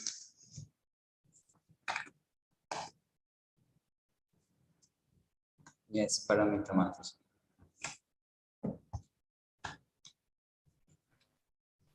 Prabhuji, I have a question. I want to know that this sloka, Aham Nija Padoveti Ganana Laghu Chetasam, from where it is taken? It is given in one of the Upanishads called Maha Upanishad. Maha Upanishad. Yes, it is given in Maha Upanishad. Okay. Can you tell me the sloka number? The shloka number is book number 6, shloka number 72, I think. Later on I can share in the WhatsApp group the exact reference. Okay, I don't properly. Hare Krishna. Okay, Ashok. Prabhuji, Maya is called inferior energy and living entities are superior energy. How is it that inferior energy, in 99% of the cases, inferior energy is influencing and controlling the superior energy? If Maya is so powerful, then it can be called superior energy. No, the reason why it is called inferior is not on the basis of who controls whom. This we already explained that day. The reason why it is called superior is not because someone is controlling. The reason Jiva is called superior because of it having consciousness. Consciousness. That is the deciding principle of superior, inferior. Not about who is controlling whom, right? Not about who is controlling whom. So, and again, Maya controlling Jiva is not Maya's fault. It is Jiva's choice,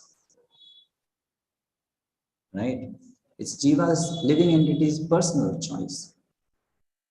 So it's not that Maya will, capture you without you wanting, and then that's how you become a captive of Maya. No, it's not. It's Jiva's personal. But it appears somewhat odd that a conscious entity is being influenced by the non-conscious entity. No. Again, you are not understanding it properly. We discussed this also. The presiding deity of Prakriti is not non-conscious. The presiding deity of Prakriti is Durga Devi. She is more conscious than you and me. Okay, understood. You are understanding, right? Matter is not conscious, but the personality who governs matter, who controls matter, she is very conscious. She is much more conscious than us. Understood. Right? Thank you. Nice. So because of that, we fall into illusion.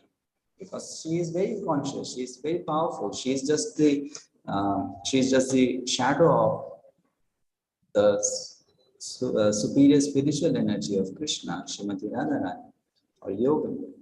So she is very powerful. Durga Devi is very powerful. Understood. Thank you. Okay. Yes. Namaste Mataji. Your question we put in the chat box, is that the same question? Yeah, that's the same question. I was just wondering about. Good question. So your question was that when I mentioned that pure devotee of Krishna works in accordance with God's will. So you mentioned what about the free will of the living entity, right? Free will, the ability to take decisions, to make choices, to take initiative, right? Isn't it? That's called free will. So we should know one thing. Freedom is always there. But then there is something known as unchecked freedom and checked freedom.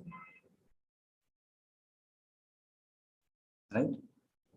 Unchecked freedom and checked freedom. So those who are not devotees of Krishna, they go for unchecked freedom. Unchecked freedom means freedom without limitation, freedom without any boundary. But the devotees of Krishna, they go for checked freedom, which means freedom within a boundary. To give an example, one who is not a devotee, that person eats anything and everything. And a person who is a devotee also eats varieties of things, but within a limitation, right? So that is called checked freedom. We don't have no freedom. We have freedom, but it is checked freedom. So when you say a pure devotee of Krishna does everything according to God's will, it means that there are few options for him to go for, and he will always go for one of those options, never outside that. Right? It's not stereotype, it's not robotic, it's not mechanical. You always have the freedom. Like you have the choice. You want to give Krishna a rose garland or a jasmine garland or a lotus garland. That choice is there. But then again, there's a limitation. It cannot be any flower. Right? So free will is always there, but it is within a boundary. Okay? Does that answer? Perfect. Thank you very much. Thank you. 𝗪𝗵𝗿. Hare Krishna Prabhuji, whenever we get hurt by somebody's rude behavior or harsh words, does it mean that we are coming under the spell of Maya? If yes, how to avoid it? Well, getting affected by someone's harsh words is a natural thing. It's a natural thing. If you are a human being and you have emotions, then you will feel what people say, right? But then you will not let those feelings affect you negatively. That's a different thing. But how to do that, Prabhuji? It's very difficult. That's difficult, but then that takes practice. It takes practice. It's not that you won't feel, you will feel, but then you will not react in the wrong way. And how it happens is, you give yourself a time called reaction time. Right? That's how we practice doing it. Like, to give an example, someone writes to you on WhatsApp and sends you some very, disappointing and discouraging and full of hatred messages. So you read them. Now, one thing that can be done and that most people would do is immediately 100 replies. You are like this and you are like that and you are like this. That's what we do, right? Correct. But what an intelligent person should do is, first you absorb what has come and then give yourself a reaction time. Give yourself a reaction time. In that reaction time, when you chant, when you read the scriptures, when you analyze the situation, then depend on Lord Krishna, Paramatma, to give you the right direction. How to deal with this situation. Right? Wonderful, yeah. So in that period, then when you depend on Krishna, then Krishna will give you the strength to react to negativity with positive strength. Okay. That will come from Lord Krishna. That we cannot do on our own, but we can do it with the support and help from Lord Krishna. So we have to give that reaction time. It's very important. That's why in WhatsApp, this option is very good of sending a message and unsending it. Very good option. it can save, relationship. As soon as you realize, oh, I sent the wrong message, you take it back. Very good option in WhatsApp. Must be saving a lot of relationships here. Thank you, Prabhuji. Thank you. Must be saving a lot of relationships. Okay, yes. Prajurasani Mataji. Hare Krishna, Prabhuji. Prabhuji said that the action of the pure devotees is always under God's will. Pandavas were pure devotees. Vishvanatha, Dronacharya was also pure devotee. So if that is the case, then why Bhishma and Dronacharya, when there was a Chiranan in Mahabharata, why they took side of Adharma? They did whatever was wrong was done towards another pure devotee, Draupadis and Pandavas. So that was also Krishna's will. Yes. So why Bhishma Pitama did not interfere when Draupadi was being stripped naked? Yeah. Because Bhishma Pitama saw the complete picture.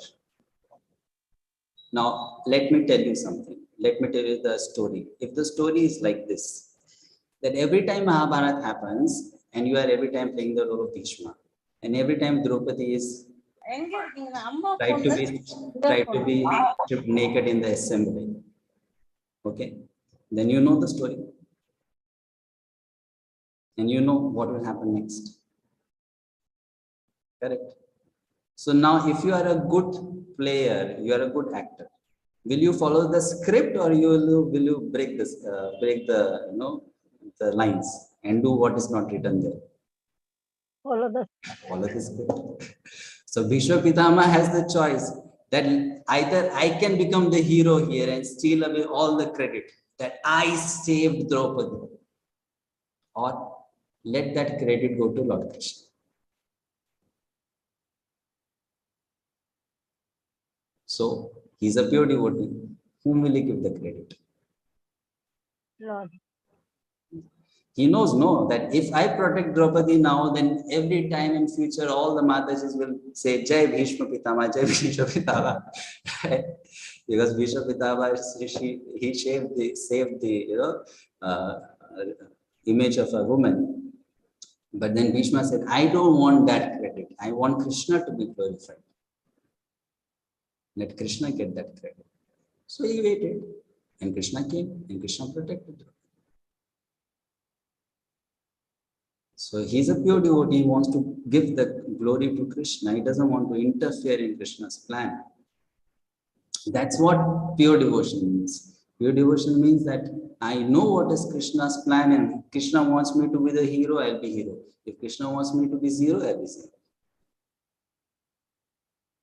Right? But That then is, in the end, Prabhuji, Bhishma Pitama was glorified, no? yeah, he was glorified. Yes, he was glorified. That's why Draupadi, she asked this question to Bhishma Pitama. Very interesting. When Bhishma Pitama was giving Upadesh to Yudhishthir on the battlefield, he was lying on bed of arrows and was giving instruction to Yudhishthir. Draupadi said, "Today you are talking so nice words. What happened that day when I was being disrobed in the assembly? That time, all your gyan, all your knowledge, where did it go? Today you are talking such nice words, you are giving such nice upadesh." So Bhishma Pitama said to Draupadi, "My dear daughter, you don't understand that dharma, what is one's dharma is so difficult to decide. In what situation, what is one's dharma is very difficult to decide." So he told, on that day, my dharma was to not speak. And today my dharma is to speak. So I am speaking.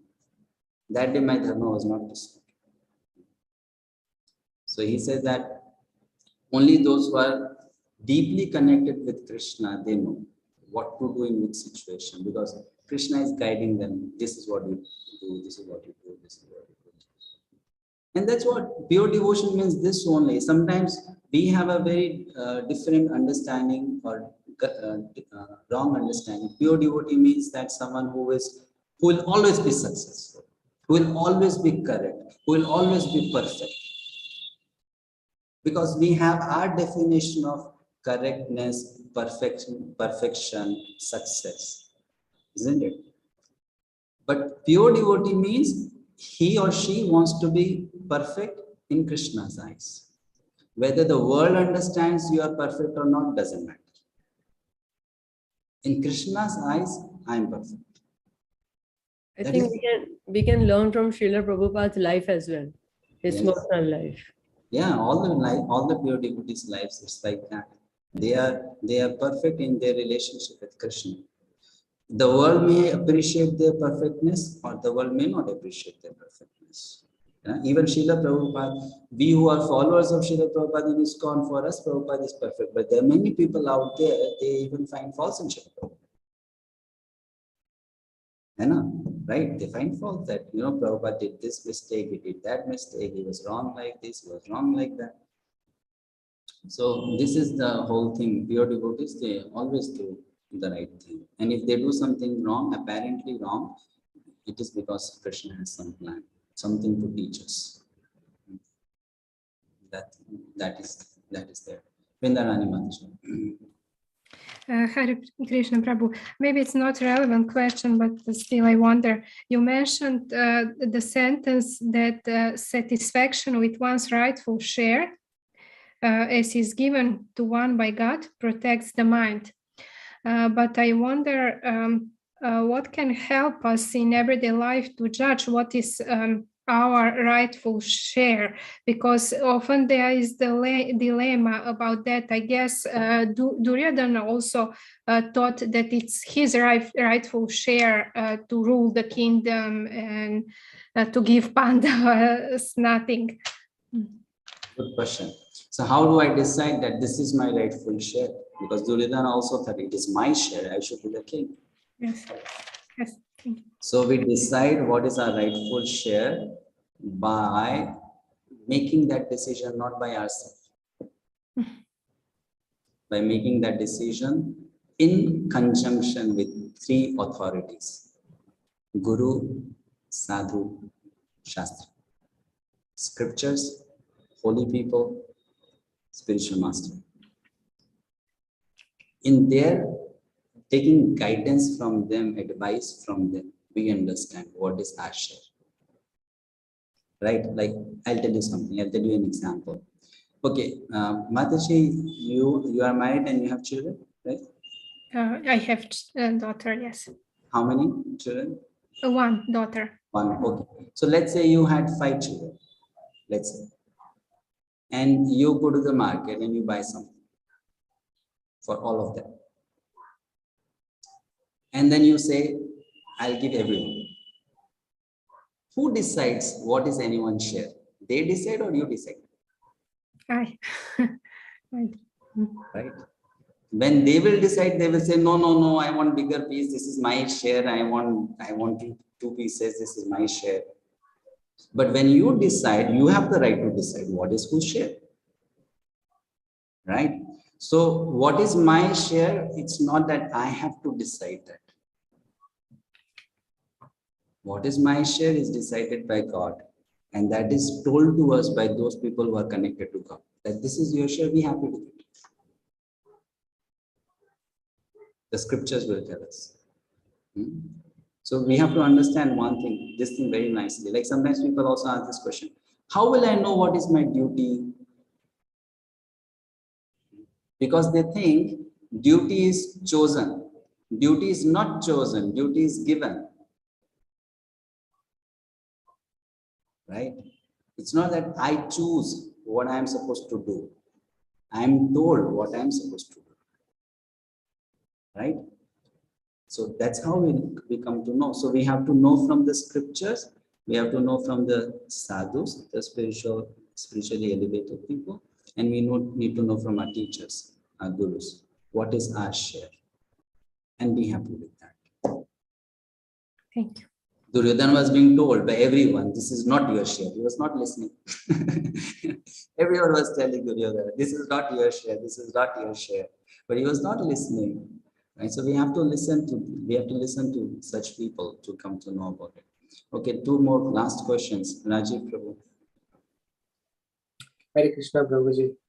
Prabhuji, one doubt and also an observation. See, in the class you mentioned, and it is known also, that Pandavas were perfect followers of Krishna. So they were always, whatever a devotee is expected to do, they did it. Yeah. But if we think about it, like, how did it turn out for them? Like, they were unhappy their whole lives. Then they fought a war. Their children also died. So it's not like they were very happy in their life. And it says that even in their afterlife, except Yudhishthir, nobody directly reached heaven. And then when Yudhishthir reached heaven, he saw that Duryodhana is already there. So by being a devotee, perfect disciples of Krishna, how did it turn out for them? That's just wondering. Sorry if I sound like a skeptic, but the question does come It's a to good mind. question. So why it appears that they are not happy?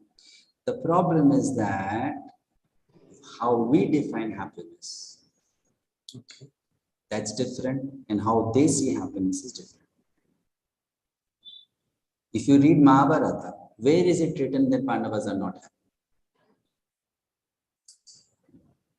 That is your assumption. Yeah. If you lose your kids, you'll be unhappy. Right? That's how you are looking at it. If you look at Pandava's life, they are very happy living in the forest. Very happy. Because their happiness doesn't come from kingdom. Their happiness doesn't come from victory. Their happiness doesn't come from material comfort and luxury. Their happiness comes from their sweet personal relationship with Krishna, and that they have. They value that more than anything else in the world. And because they had that always, they were always very happy. Right? So it's just that people have different definitions of happiness. They have different definitions of happiness. If you look from a material point of view, they were not happy. But from a spiritual point of view, they were very happy. Very, very happy. How can they not be happy? If someone is personally being given association by God, how can that person not be happy? Isn't it? So we need to understand there are different levels of happiness. There are different levels of happiness. From a materialistic point of view, they did not have anything, or they had so much of struggle, this and that. But from spiritual perspective, they were so happy, they were so satisfied, they were so content. Because they had the most valuable thing, to have direct friendship with the Supreme Lord himself, to have his company, to talk with him, to eat with him, to sit with him, to be a part of his plan. Right? Those people who sacrifice for others, even though they sacrifice a lot, what gives them happiness? That we are doing something for a noble cause, for a great cause. Isn't it? Like those people who are freedom fighters, they sacrifice their life for the country. So one may say, oh, what a miserable life. But if you ask them, they'll say, my life is a glorious life. So if a freedom fighter feels for that cause, then someone who is fighting for Krishna, will he not feel for that cause? Yes. Isn't it? Yeah. So they had a different definition of happiness, and they were very happy. They were submerged in the ocean of spiritual happiness. Submerged in the ocean of spiritual happiness.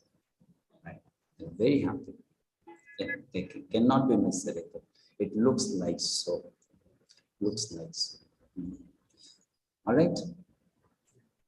Thank you. Thank you. Bindu Mati. Hare Krishna.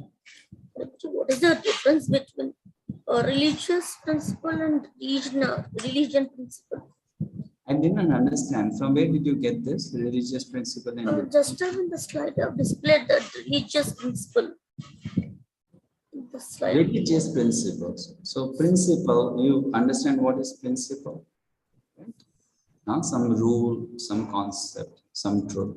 Religious principle means a rule or principle or concept related to religion or religious practice. There is nothing like religion principle. That would be wrong. It can be only religious principle. Principle related to religion. Some particular religion you mean to say? What? Religion, particular religion it is? No, it's not about particular religion. Okay. First, I can help you very easily here. Open the dictionary, look at the meaning of principle. Okay. And then what is the meaning of religious? And then you combine both of them together. So you'll understand what is a religious principle. Right? Look at the meaning of principle and religious. Put them together and you get a complete meaning. What is a religious principle? All right. Next question. Two more questions are there in the chat box. Kindly wait. Krishna never expected such things from the son of his son aunt Pritha. The mind of Arjuna was thus predicted by the law in friendly joking. Okay, so you're reading from the purport that Krishna tells Arjuna, you are Partha, you are the son of Pritha, my aunt.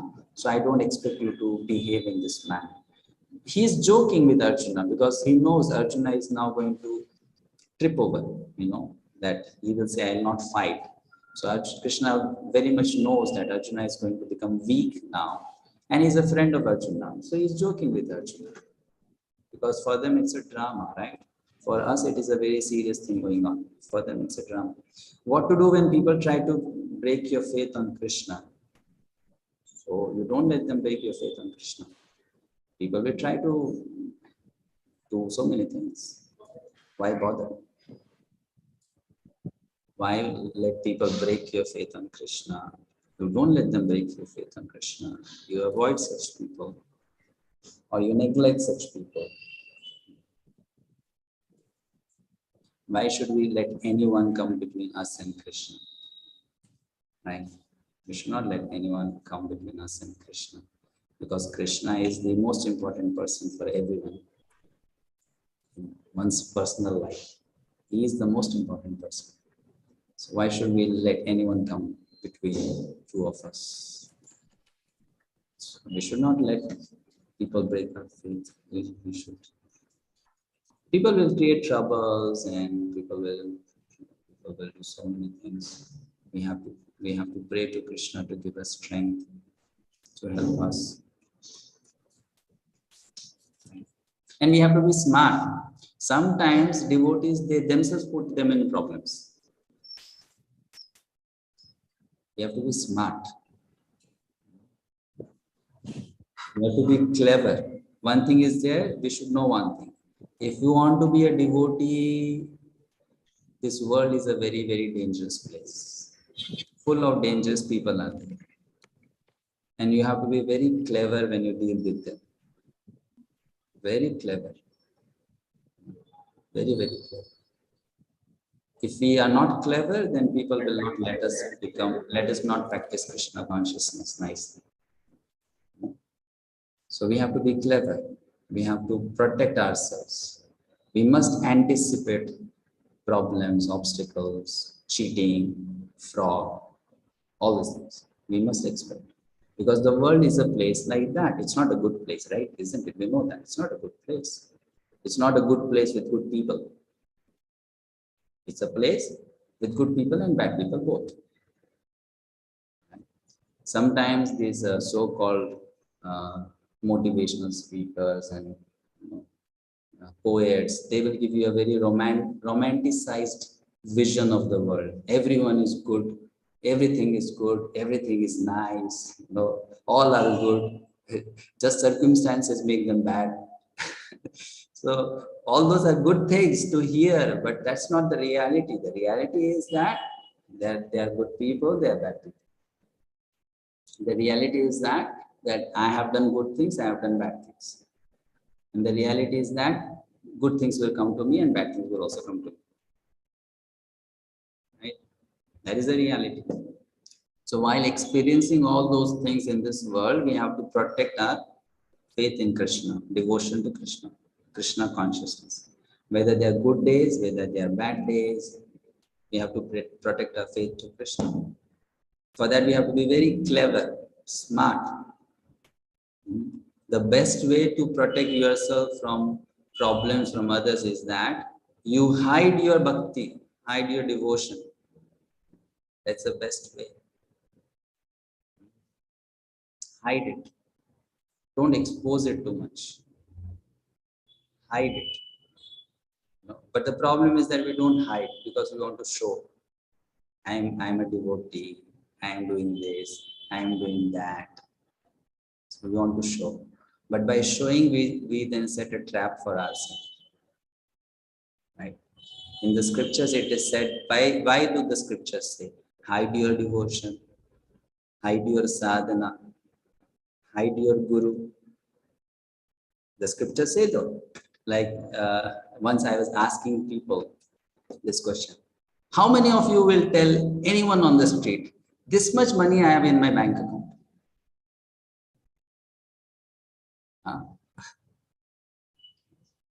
This much money. You won't tell. You will hide it, isn't it? Because you know that people who will come to know this information, they may misuse this information. So likewise, there are people out there who will misuse the information when they come to know you are a devotee. You have devotion to Krishna. You are a good person. So we need to hide. We need to know whom to tell and not to tell. So if we hide, then how will we preach to people? So you tell people only what is to be told. Just like you can tell people, I have some money, but you don't tell them how much money you have. You tell them, I have some money. So you tell whatever is to be told, little bit you can tell, but not that you tell everything. Preaching doesn't mean that I go and tell everything. So we have to learn these things. It's very important. We have to be very smart in practicing our Krishna consciousness. Then problems will be less. Otherwise, we'll create our own problems. All right, thank you so much. And okay, another question: how can we hide from the family? Cannot be hidden completely, but some things you can hide. Yes, you can always hide to some extent. Not that we have to tell our family members also everything. If they are not favorable for your bhakti, then you should hide certain things from them. Tell them only what they can digest. Don't tell them what they cannot digest. It's for their good. It's not that you are thinking bad about them, but people should be told how much they can digest. That is good for them. If you tell more than what they can digest, it's not good for them. So you should tell them how much they can digest. And later on, when their digestion power increases, then you tell them more. Then you tell them more. So you don't tell them everything. Now, for example, we are doing Bhagavad-gita. So if I start teaching you from the commentaries of all the acharyas, next time in class, no one will come. There'll be indigestion. There'll be indigestion. So we can only tell how much people can digest. All right. So now let me ask, anyone having indigestion problem from these classes? Or are you able to understand everything? Huh? Okay, so thank you so much. See you on Saturday. Hare Krishna. Srila Prabhupada ki jai. Thank you so much, Prabhu. Wonderful.